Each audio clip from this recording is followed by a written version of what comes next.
Good evening children. आज हम लोग देखेंगे कारक के भेद। इसके पहले हम लोगों ने क्या पढ़ा था कि कारक के 8 भेद होते हैं। कौन कौन से? कर्ता कारक, कर्म कारक, दूसरा है कर्म कारक, तीसरा क्या है बच्चों? तीसरा है करण कारक, चौथा है संप्रदान कारक और पांचवा क्या है? अपादान कारक। आज हम लोग अपादान से शुरू करेंगे, ठीक है? तो देखते हैं अपादान कारक किसको कहते हैं। सबसे पहले जान लो कि अपादान कारक ना अलगाव दिखाता है, अलगाव, सेपरेशन, समझे? अलगाव दिखाता है। जब संज्ञा या सर्वनाम के रूप से पता चलता है कि कोई वस्तु अलग हो रही है, किसी से कोई भी वस्तु अलग हो रही है, किसी से मतलब संज्ञा या सर्वनाम ही ना हो, वो होगा तो वहाँ पे जब अलगाव दिखाएगा तो वहाँ पे क्या कहेंगे बच्चा? अपादान कारक हम लोग कहेंगे, ठीक है? तो अपादान कारक किसको कहते हैं? जहाँ पर अलगाव दिखाई देता है, सेपरेशन दिखाई देता है, जुदाई दिखाई देता है, समझ गए? और दूसरी बात है जब किसी की तुलना किसी से किया जाए तब भी वहाँ पर अपादान कारक होता है। तो उदाहरण देखेंगे कि अपादान कारक के उदाहरण क्या है। तो उदाहरण है, पहला वाला देखें, अलगाव के सेंस में गंगा, गंगा हिमालय से निकलती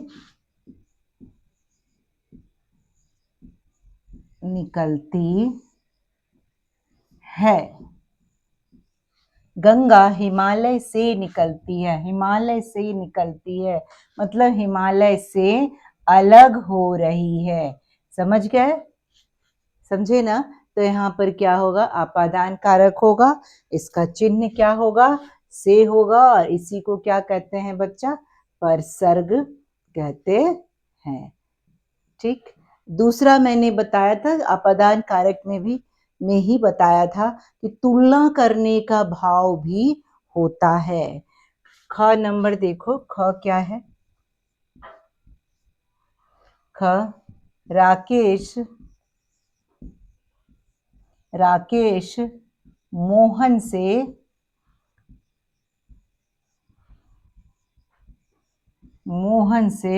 लंबा है। राकेश मोहन से लंबा है। राकेश की तुलना किससे की जा रही है? मोहन से की जा रही है।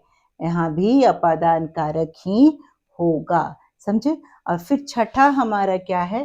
छठा बताओ क्या है? संबंध कारक। संबंध कारक,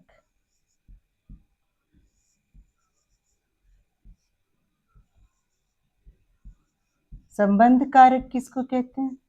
संबंध, जैसा कि नाम से पता चल रहा है कि संज्ञा या सर्वनाम का किसी दूसरे से संबंध होगा, कोई रिलेशन होगा, वहाँ पर संबंध कारक होता है।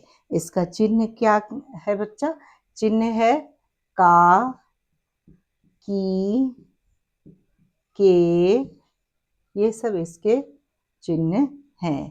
का, की, के, रा, री, रे, ऐसा इसका चिन्ह होता है, ठीक है? तो एक एग्जाम्पल देख लेते हैं। सीता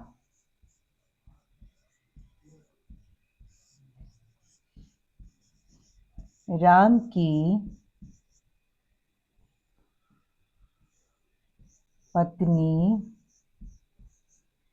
है, समझ गए? सीता राम की पत्नी है, चिन्ह भी आ गया और संबंध भी बताया जा रहा है कि सीता राम की पत्नी है, ठीक है? दूसरा भी तुम बताओ, दूसरा क्या हो सकता है? सोहन के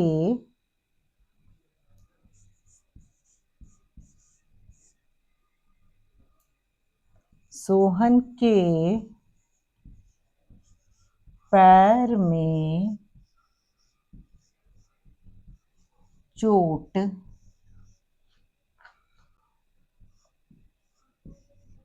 लगी है।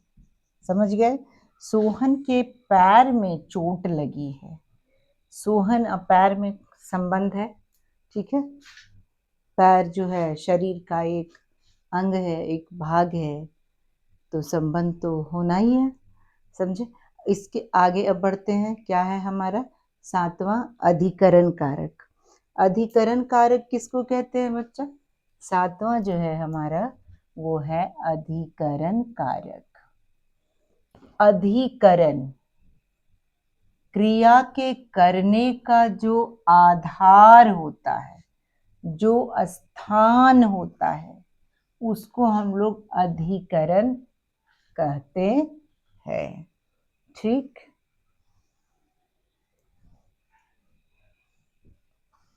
क्या समझे?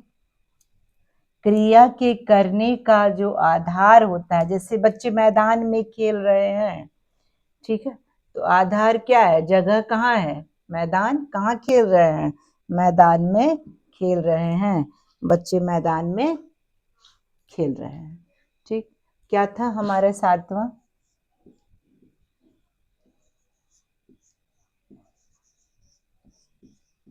अधिकरण। अधिकरण कारक।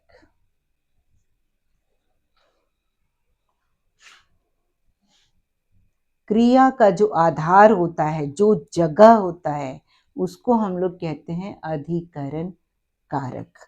और इसका चिन्ह क्या होता है? में होता है और पर होता है। ठीक। इसी को क्या कहते हैं बच्चा? मैंने बार बार बताया है, परसर्ग कहते हैं। करत करत अभ्यास के जड़मति होत सुजान। ठीक है। अब देखो क्या है इसका उदाहरण। हम क्या लिखेंगे? उदाहरण लिखेंगे क नंबर में कि बच्चे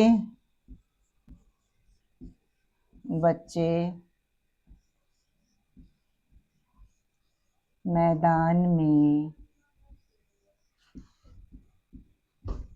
खेल रहे हैं। बच्चे मैदान में खेल रहे हैं। है में अनुस्वार होगा, क्योंकि बच्चे हैं तो बहुवचन है, इसीलिए वहां पे हैं। अगर एक रहता तो है होता। ठीक। बच्चे मैदान में खेल रहे हैं, तो जगह क्या है? आधार क्या है? क्रिया का ये आधार है। मैदान आधार है। ठीक है। क्या? मैदान में। खेलने का जो जगह है कहाँ है? मैदान में। तो इसमें मैदान में क्या है? अधिकरण कारक है। दूसरा हम लोग देखते हैं ख। पक्षी वृक्ष पर बैठे हैं। बहुवचन में है तो अनुस्वार तो लगाना जरूरी है। पक्षी वृक्ष पर बैठे हैं। समझे? वृक्ष क्या होता है बच्चा? पेड़ का पर्यायवाची शब्द है। पक्षी वृक्ष पर बैठे हैं। वृक्ष पर यानी पेड़ पर बैठने का जो आधार है, जो जगह है, वो क्या है? वृक्ष पर है। जगह जो है उसी को क्या कहते हैं? अधिकरण कारक हम लोग कहते हैं। इसका चिन्ह यहाँ पे क्या है? कारकीय चिन्ह पर है, और इसको परसर्ग भी हम लोग कहते हैं। और अंतिम है हमारा क्या है? संबोधन। अंतिम है 8 नंबर संबोधन। संबोधन का अर्थ ही होता है किसी को संबोधित करना। ठीक है। संबोधन क्या होगा बच्चा? कारक होगा।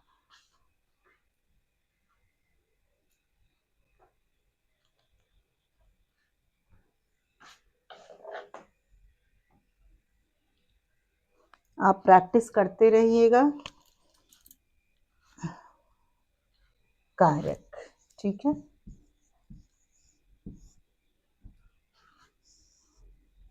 संबोधन का प्रयोग हम लोग कहाँ पे करते हैं? किसी को एड्रेस करने के लिए, संबोधित करने के लिए, पुकारने के लिए, ठीक है ना, इसका प्रयोग हम लोग करते हैं। इसका चिन्ह क्या है? हे, अरे, अरे बच्चों इधर सुनो, ऐसा, ठीक है। हे प्रभु हमारी रक्षा करो, हे प्रभु हमारी रक्षा करें। बहुवचन होगा, अनुस्वार लगाएंगे। हे प्रभु हमारी रक्षा करें। तो ये हे प्रभु जो है वो क्या है बच्चा? हे संबोधन का चिन्ह, संबोधन कारक इसमें है। दूसरा क्या हो सकता है एग्जाम्पल? मैंने अभी बताया, अरे बच्चों, अरे बच्चों, बहुवचन में सुनो, सुने, ऐसा लिखेंगे। अरे बच्चे, अरे बच्चों सुने।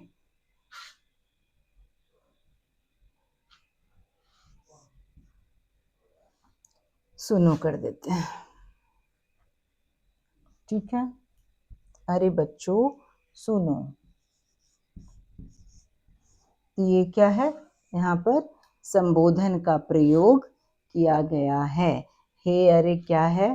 परसर्ग है, कार्य किए चिन्ह है, ठीक है। समझे? आप मेहनत करते रहिए, सफलता जरूर मिलेगी। उम्मीद है समझ गए होंगे। लाइक शेयर जरूर कीजिए, फॉलो कीजिए। धन्यवाद।